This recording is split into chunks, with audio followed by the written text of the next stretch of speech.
वो है normality. Normality ये भी हमारे पास बहुत ही इंपॉर्टेंट है। मोलैलिटी, नॉर्मेलिटी दोनों में थोड़ा बहुत रिलेट करेगा। मोलैरिटी से इसको भी हम रिलेट करवाते हैं। मोलैरिटी का जो फार्मूला था वो क्या था, number of moles of solute था अपॉन वॉल्यूम ऑफ सॉल्यूशन किसमें था, लीटर में था। तो ये हमारे पास फार्मूला था मोलैरिटी का, मोलैरिटी का। तो अब हमें क्या निकालना है, नॉर्मेलिटी। ठीक है, तो नॉर्मेलिटी और मोलैरिटी दोनों को भी मैं कंपेयर भी करूंगा, दोनों में क्या डिफरेंस है। जो नॉर्मेलिटी होता है इसे हम ऐसे डिफाइन करते हैं, it is defined as the number of gram equivalent, it is defined as the number of gram equivalent of solute present in per liter of solution।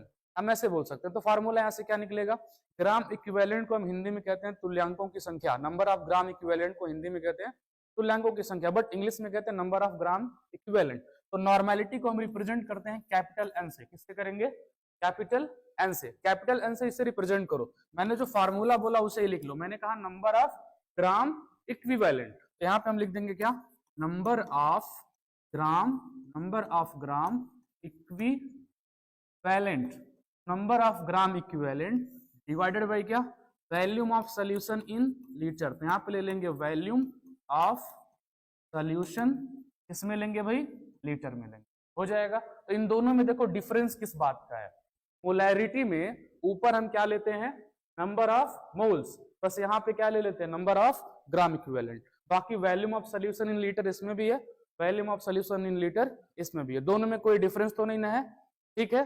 Difference बस किस बात का है, इसका, यहाँ पे नंबर ऑफ मोल है और यहाँ पे क्या है, नंबर ऑफ ग्राम इक्विवेलेंट है। तो आप वॉल्यूम ऑफ सॉल्यूशन के बारे में जानते हो, ठीक है, वॉल्यूम ऑफ सॉल्यूशन के बारे में आप अच्छे से जानते हो, बट आप इसके बारे में नहीं जानते हो कि नंबर ऑफ ग्राम इक्विवेलेंट क्या होता, ठीक है। तो नंबर ऑफ ग्राम इक्विवेलेंट को हम ऐसे मतलब डिफाइन कर सकते हैं, मतलब फार्मूला बना सकते हैं। आप कह सकते हैं नंबर ऑफ, इसको मैं नीचे लिखूं थोड़ा अच्छा रहेगा, यहाँ पे इसको मैं यहाँ पे लिख रहा हूं, number of gram equivalent. Number of gram equivalent equal formula क्या होता, फार्मूला होगा W अपॉन E। क्या होगा, W अपॉन E। अब W अपॉन E क्या है, weight upon equivalent weight, weight upon equivalent weight. तो ये जो W है ये वेट ऑफ सॉल्यूट है और ये क्या है, उसका इक्विवेलेंट वेट है। यहाँ पे लिखना पड़ेगा क्या, चलो लिख देता हूं, ये हो जाएगा weight of solute, weight of solute, और ये क्या हो जाएगा, इक्विवेलेंट वेट, ठीक है, weight of solute upon equivalent weight. यानी कि जो ऊपर वाला फार्मूला है इसको हम थोड़ा सा एक्सपेंड कर सकते हैं क्या, जैसे n इक्वल फार्मूला अपना क्या होता था, W अपॉन m होता था ना, ऐसे ही इक्विवेलेंट इक्वल फार्मूला क्या हो गया, W अपॉन E। तो इसको अगर फार्मूले में हम रखें तो क्या मिल जाएगा, ऊपर मिल जाएगा W, नीचे क्या मिल जाएगा E, और वॉल्यूम किस में लेना है, सोल्यूशन का, लीटर में। तो हमें एक और फार्मूला मतलब थोड़ा सा एक्सपेंड करेंगे तो हो जाएगा, ठीक है।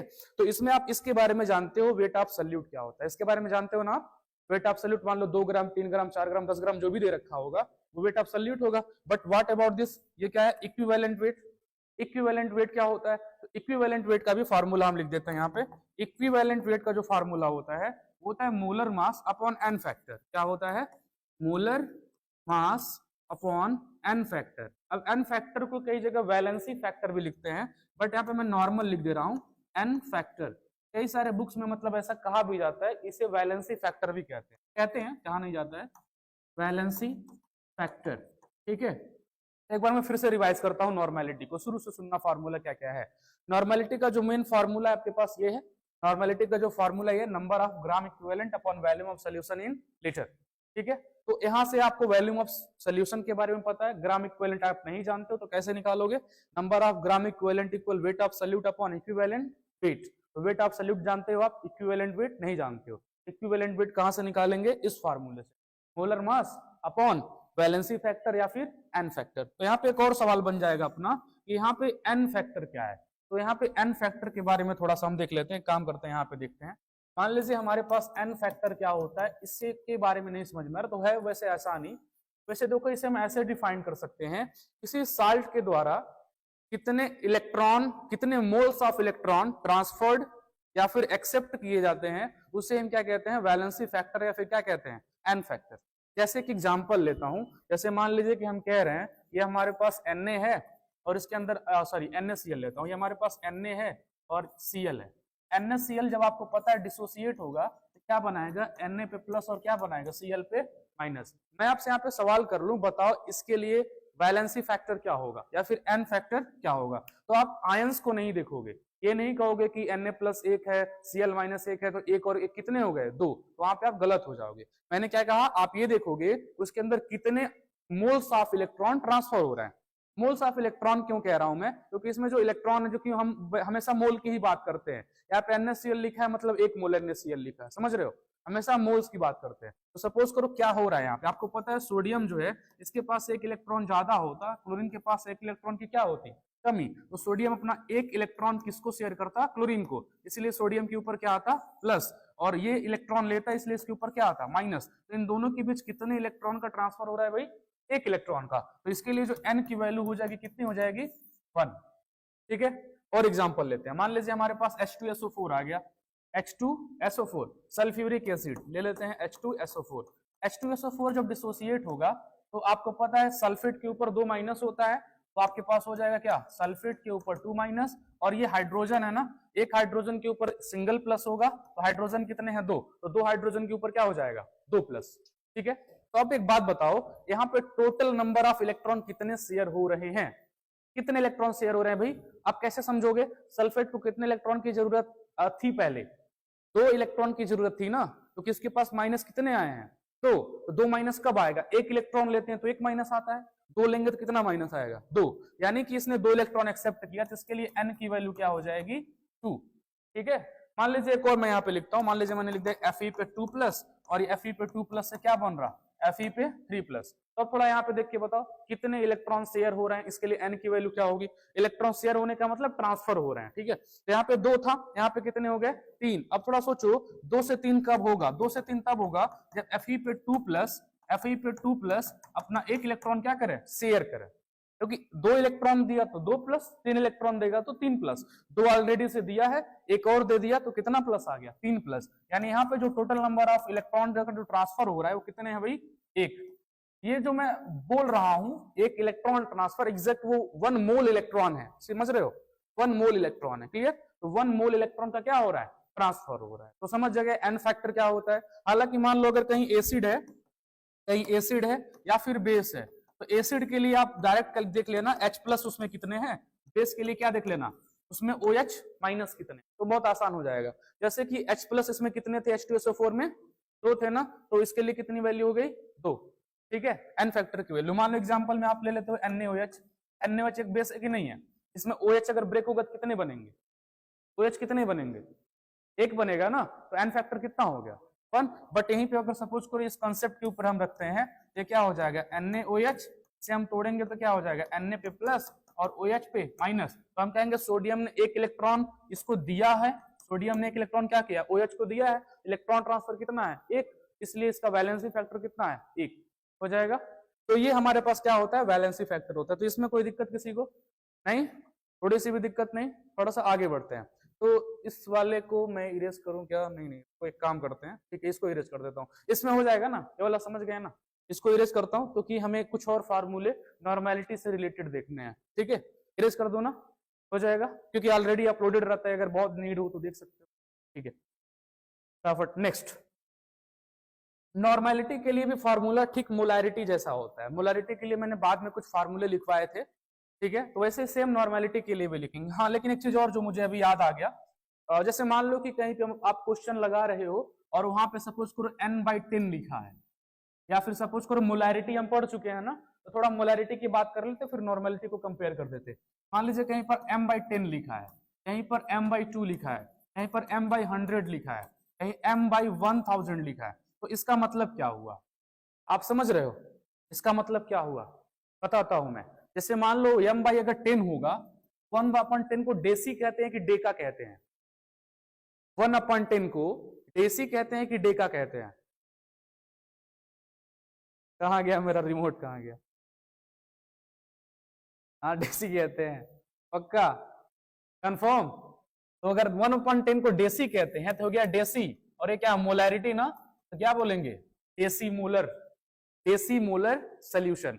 तो अगर न्यूमेरिकल देगा तो कह देगा you have a deci molar solution of copper sulphate with water, तो इसका मतलब हम क्या समझेंगे, डेसीमोलर का मतलब 1/10, 1/10 मतलब 0.1 मोलैरिटी, तुरंत हम पकड़ लेंगे ना, वहां समझ जाएंगे उस कंसेप्ट को। तो 1/10 मतलब क्या हो गया, डेसीमोलर। 1/2 का मतलब क्या होगा, आधा। 1/2 को क्या बोलते, 1/2 को क्या बोलते, हाफ। तो हाफ मोलर बोलूं, 1/2 को और क्या बोल सकते हैं, सर्कल जानते हो, सर्कल, सर्कल को आधा कर देते हो क्या होता, सेमी सर्कल। तो ऐसे ये भी क्या होगा, सेमी। इसे क्या बोलेंगे, semi molar, semi molar, semi molar. ठीक है। अब मान लो कि ये रखा है 1/100, तो 1/100 को क्या बोलेंगे, डेका बोलते हैं। 1/100 को क्या बोलते, 1/100 को डेका बोलते, क्या बताएं हम, 1/100 को डेका बोलते। मिलिए इन युवाओं से जो कह रहे हैं 1/100 को डेका कहते हैं। अगर 1/100 को डेका कहते तो इसको क्या कहते, इसको भी डेका कहते, उसको भी डेका कहते। डेका प्लस डेका इक्वल डाका, क्या होगा बताओ सही से, ये 1/m/100 क्या होगा, m/100 को क्या बोलते हैं, फिजिक्स में पढ़ते हो, मैथ में भी यहाँ बैठे हो, मैथ भी जानते हो, यहाँ पे भी जानते हो, तो ये काम नहीं करता है क्या कभी कभी, हाँ। सेंटी जानते हो, सेंटी, एक 1 मीटर में कितने सेंटीमीटर, 100 होते कि नहीं होते, तो 100 पार्ट जब होता तो उसे हम क्या बोलते, सेंटी। तो ये क्या हो जाएगा, सेंटीमोलर, पहल कहीं के। और ये क्या हो जाएगा, मिली मोलर। भाई 1/100 को क्या बोलते, मिली, तो ये क्या हो जाएगा, मिली मोलर। मैं समझ गया तुम लोग कहाँ हो अभी, ठीक है।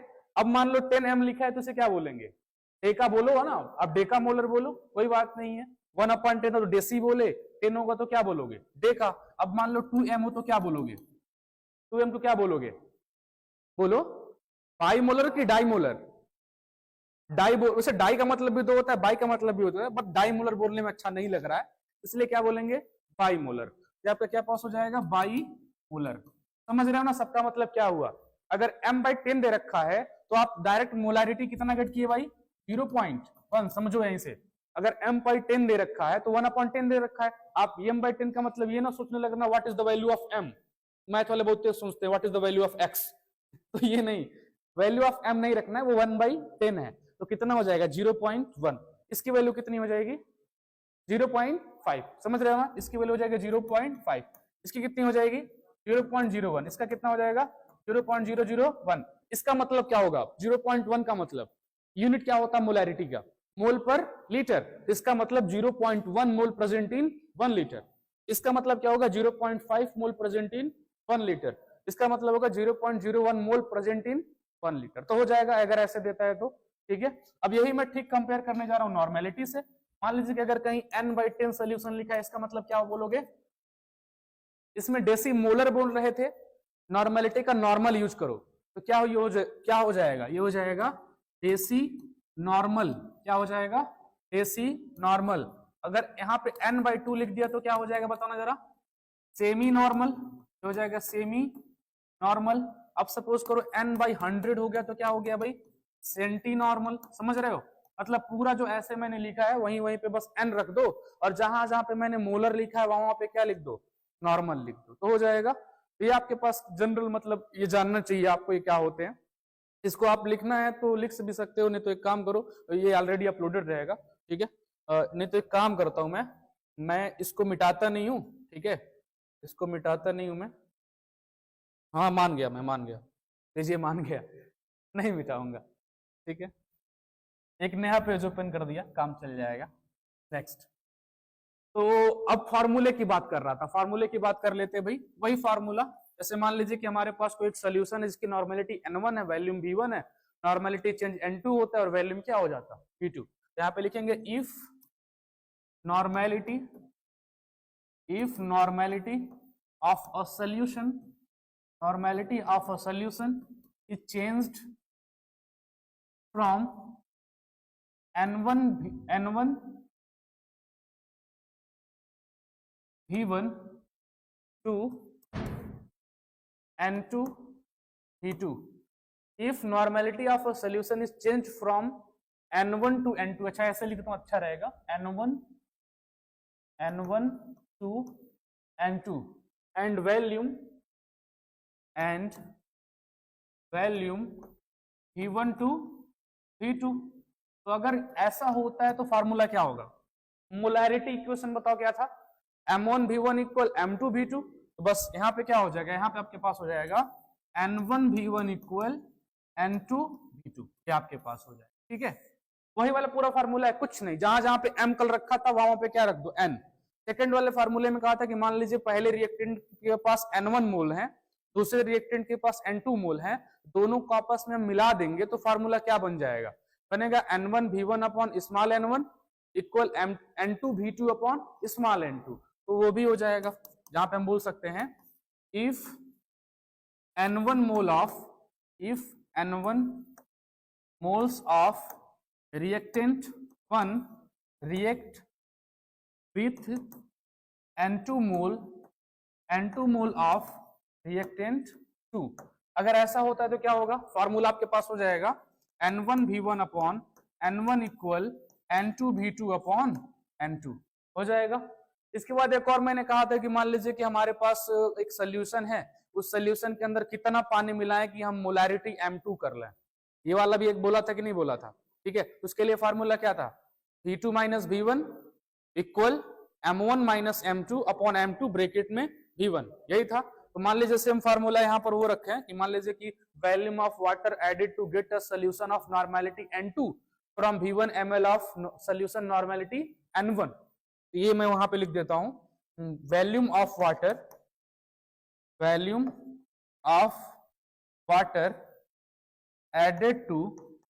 added to get a solution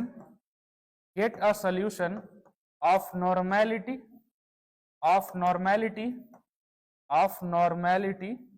N2 from V1 ml of solution normality N1। तो फार्मूला क्या था, इसका क्या हो जाएगा बताना जरा, फार्मूला हो जाएगा V2 माइनस V1, इसका फार्मूला लिख दीजिए V2, ये हो जाएगा V2 minus V1 equal N1 minus N2 upon N2, और यहाँ पे एक फार्मूला और इसके लिए मैं लिखता हूं, एक फार्मूला और